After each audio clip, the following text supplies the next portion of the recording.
My name is Harrison Jeroge Kamande. I'm a ranger based at Nairobi National Park. I feel most privileged to work in the only park within a city. When you talk about a protected area, people are not allowed to go in.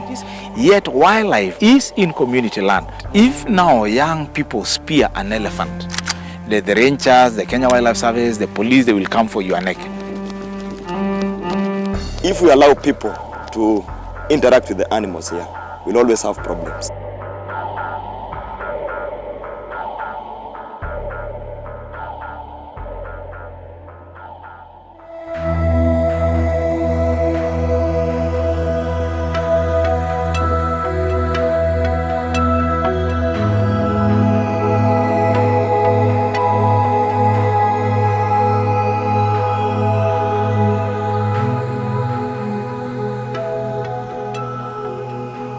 My name is Harrison Jeroge Kamande.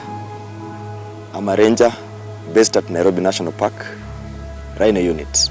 When I was young, funny enough, I dreamt of being a doctor, but I ended up being a ranger. But I'm very proud of myself. The feeling I had the first time I became a ranger, you know, when you go to training school, you have a lot of theory in yourself. And when you come to the field, you face the reality now. You interact with the animals. Not learning only, you interact with them. You know how to survive in the bush. I feel most privileged to work in a park, the only park within a city.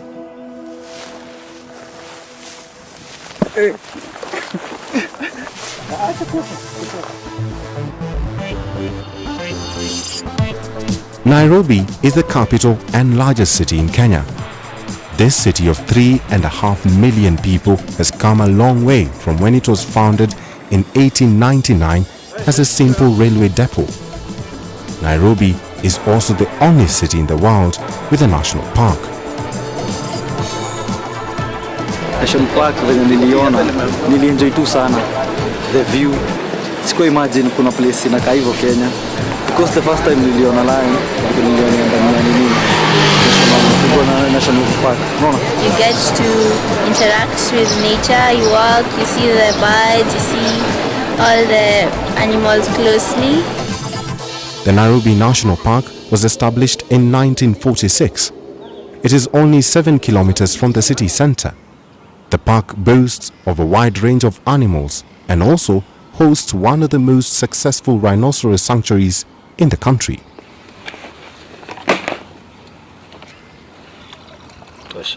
The game rangers live in the park, and every morning they head out on patrol to monitor the animals and also protect them from poachers.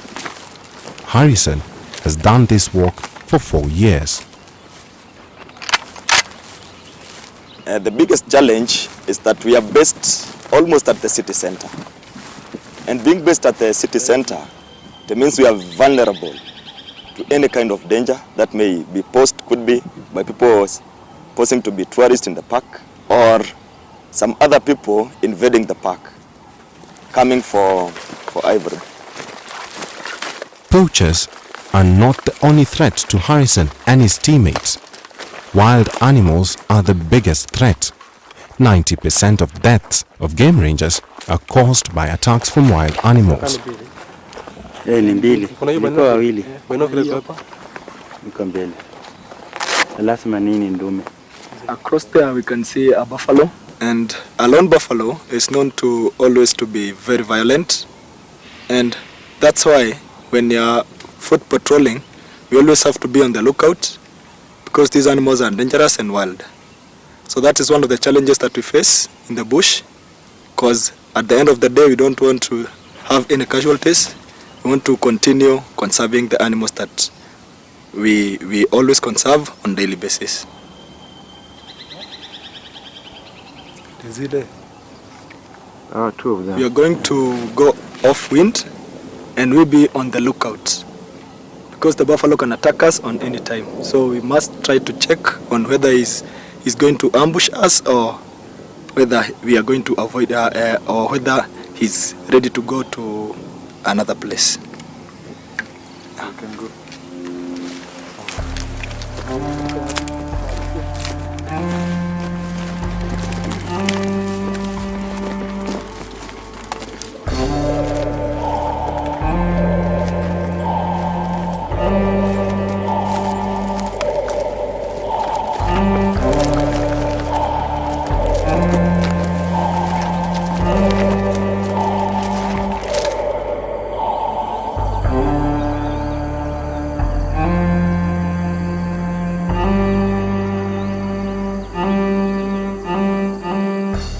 The Nairobi National Park is fenced on the northern side, but the southern part is open and the animals are allowed to migrate in and out of the park freely. This allows the centuries-old migration route to exist to this day. The Maasai community owns the land to the south of the park and they live side by side with the animals.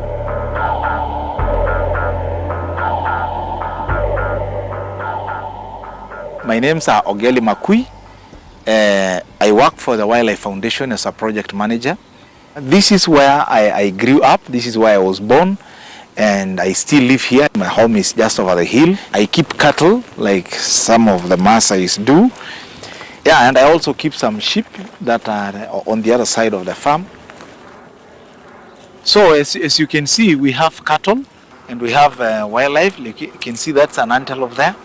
And most often we have zebras here. I don't know where they have gone today. Maybe they sensed that you are coming and then they decided to take off. But on Sunday there were so many here. So that's a herd of migrating hartebeest. You see they are running? Yeah, that's migration proper. And there is you can see this one, this is a hare. Oh yeah, This is a hare. that's wow. Yeah. This place was so nice when we were growing up. There was hardly any built-up environment like we can see along the highway. It was all plains. There were so many wild beasts, so many elands, so many hartebeests, so many zebras, herds of gazelles. And then there was only one village over there and ours near the highway. And all this place was plain.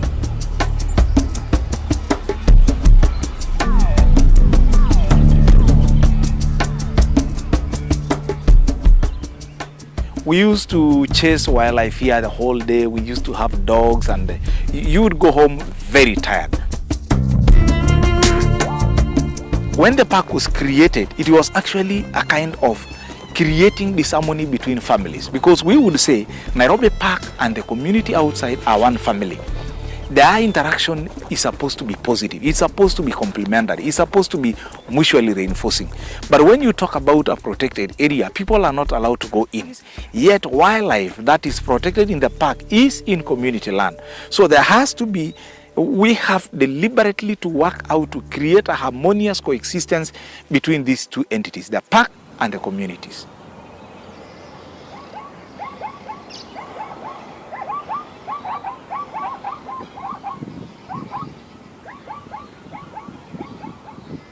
The name of this rhino is Eli, and it has a small calf.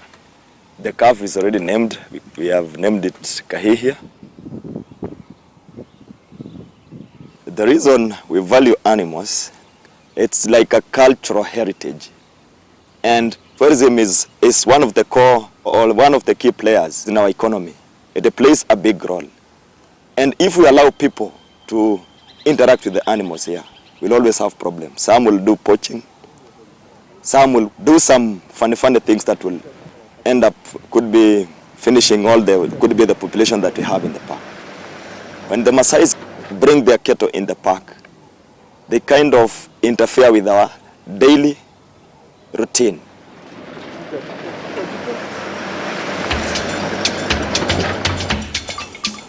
Harrison has spotted a group of Maasai that are grazing illegally in the park.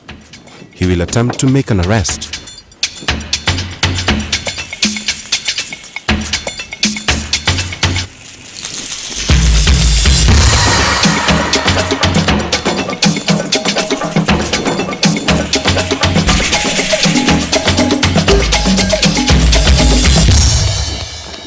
The Maasai are too fast. Harrison could not make the arrest. We have cattle incursion in the park, and there were at least 4 people who were herding the cattle. So I was trying my best to make an arrest, but they have suppressed me because I'm alone.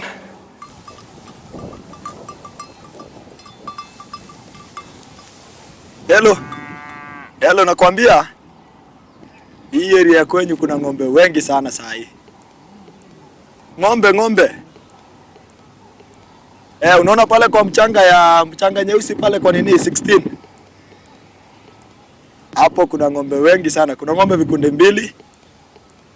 Iko watu hata nimejaribu kukimbiza saa hii na sijafaulu kushika hata moja. With the owners of the cattle gone, Harrison decides to confiscate the cows as he waits for backup. As the drought continues, this is not the last time Harrison deals with cattle incursion. The Maasai are under pressure to feed their cattle. The park has plenty of grass, unlike the overgrazed fields outside the park. If you are not on foot patrols or on daily monitoring routine, you'll find us dealing with removing the cattle from the park, pushing it outside now. It becomes a challenge because it makes you not fulfill whatever you had gone to do in the park. And at the end of the day, you find it deters us from our main issue.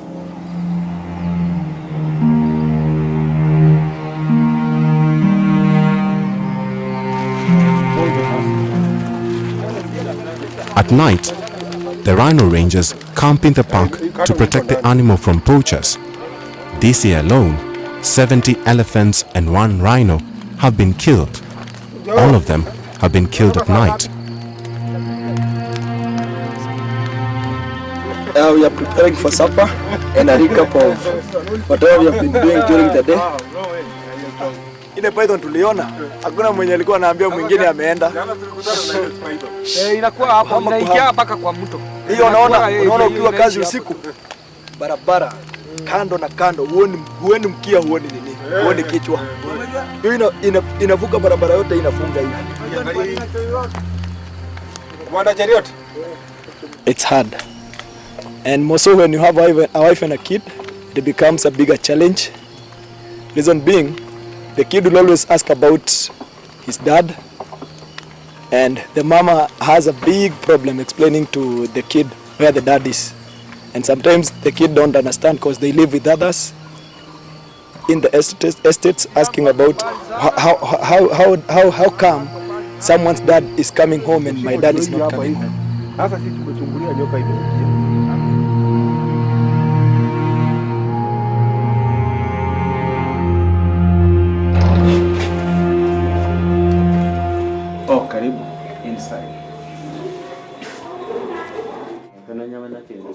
Mr. Ogali is a local representative for the Africa Wildlife Fund. From this office, they try to address issues that arise because of human-wildlife conflict. Because of high population increase, lately, there has been a lot of pressure on the Maasai to lease their land for development. So we have the Wildlife Conservation Lease Program. This program was started in an effort to help the Maasais access wildlife and conservation benefits so that they are able to appreciate wildlife outside protected areas. The Wildlife Conservation Lease Program pays $4 per acre per year. And outside Nairobi National Park, there is high competition for space because of the impact of Nairobi City. There is more demand for land space outside Nairobi, and there is a lot of pressure for the people to sell their land. My home is this parcel number 40. So this is my parcel here. If the whole open land south of the park, as we can see from the map, is sold up or is converted to urban places, then we are going to have a park that is not able to sustain itself, because there is a very strong evidence that there is more wildlife outside a park than inside a park.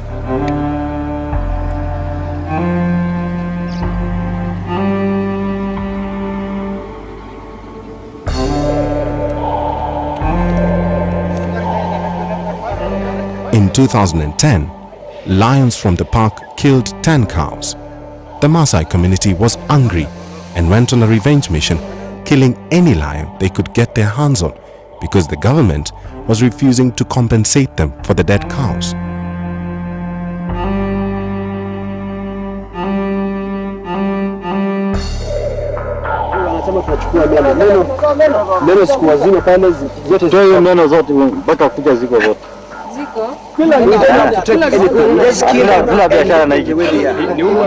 Concerned citizens saw these images on television and decided to come up with a consolation program to comfort the Maasai who lose their animals to predators from the game park.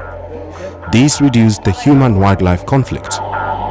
The program also compensated the Maasai for letting animals from the park graze in their land. In 2009, I had leopards that killed 23 of my sheep. It's quite terrible. It's a very painful loss, and more so because my values restrain me from retaliating, and so it's quite a very painful experience. You lose your lamb, you lose the probability of it multiplying, you lose the meat, you lose everything. It's quite a sad thing.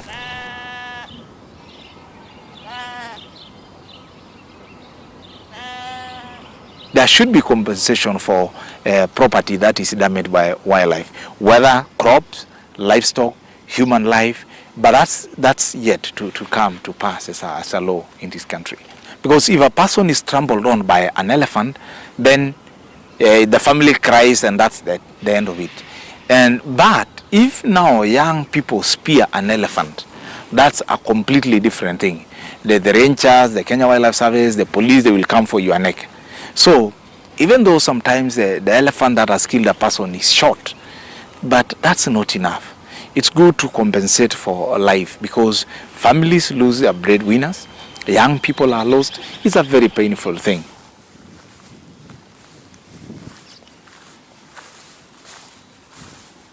Harrison is on patrol, trying to account for all the rhinos in his sector. The population of these endangered species has doubled over the last decade. The number is expected to be on the rise because of increased vigilance by game wardens like Harrison. We have a strength of about 43 guys so far, but we still need more because the animals, they are vulnerable and they are almost going to extinct, and we'd like to take care of them until could be we minimize the poaching issue.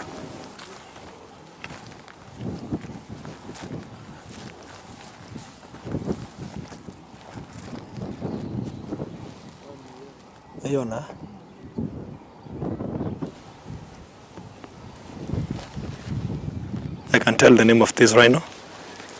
It's a female calf named Mary, and her mother is just within this range. The main identification features of this rhino is the horn. It is not yet notched, but we have a plan of doing that in the course of the year. We don't value animals than human beings. What happens when conflict comes, human beings always complain about us. Whatever is inside the park, whatever kind of animals are in the park are coexisting in the way that they should be without much interference from human beings.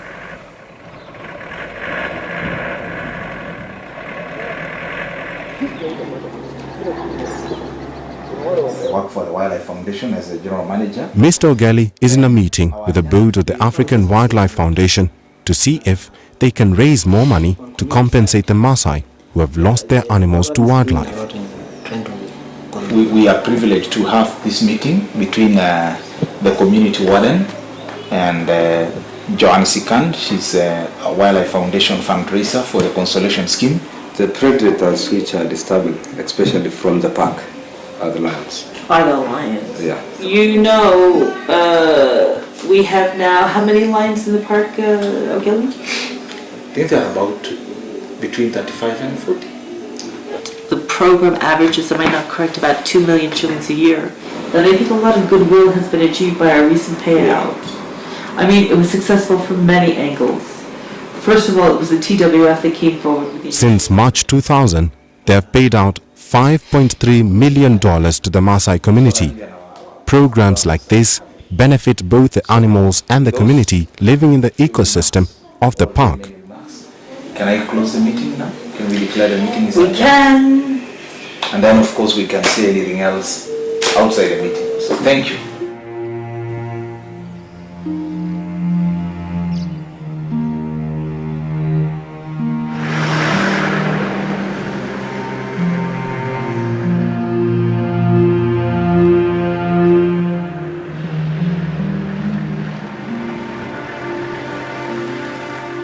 These are the two white rhinos. Let's see whether we can be able to identify them.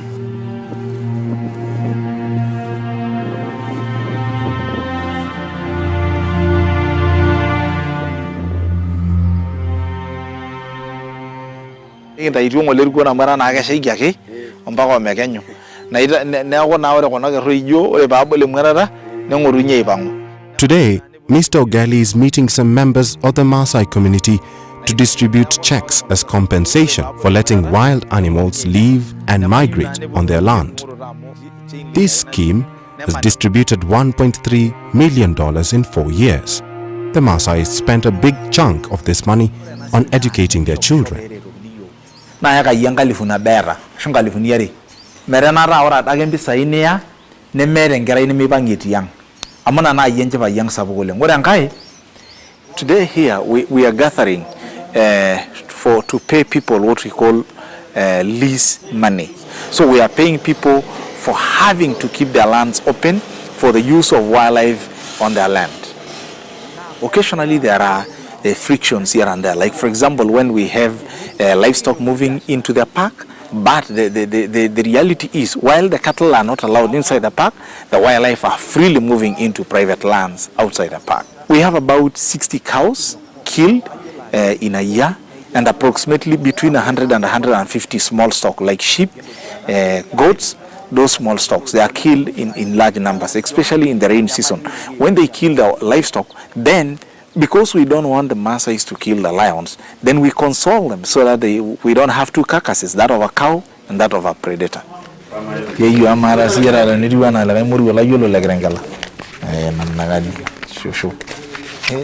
This program is good. It's actually creating harmonious coexistence between wildlife and livestock.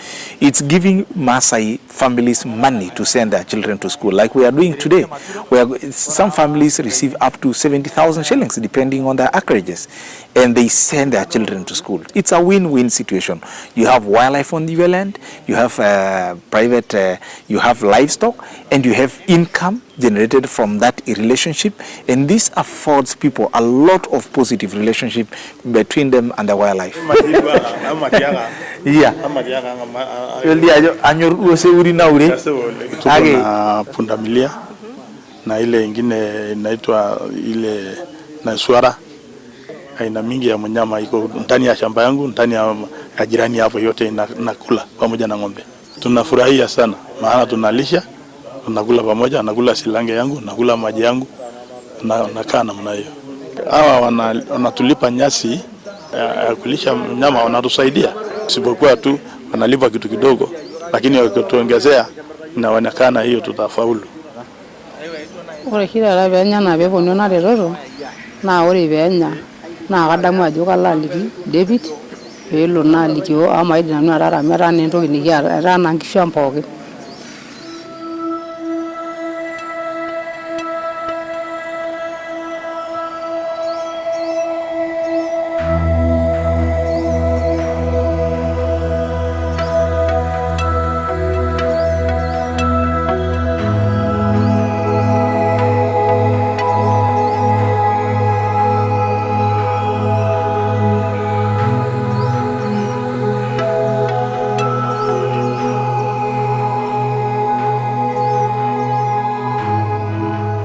Africa's population is expected to double in the next 2 decades. This will directly put pressure on animal sanctuaries like the Nairobi National Park.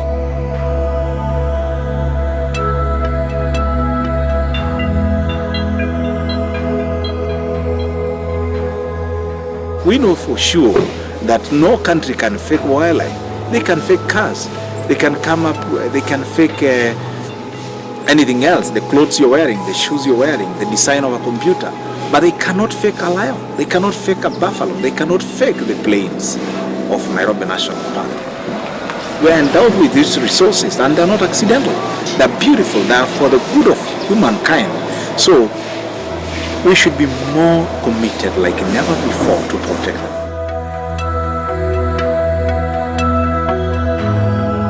If we don't take care of this park, could be the generations that will be coming after us, they won't be boasting of what we are boasting now. We are dealing with unique animals that are almost going to extinct due to poaching.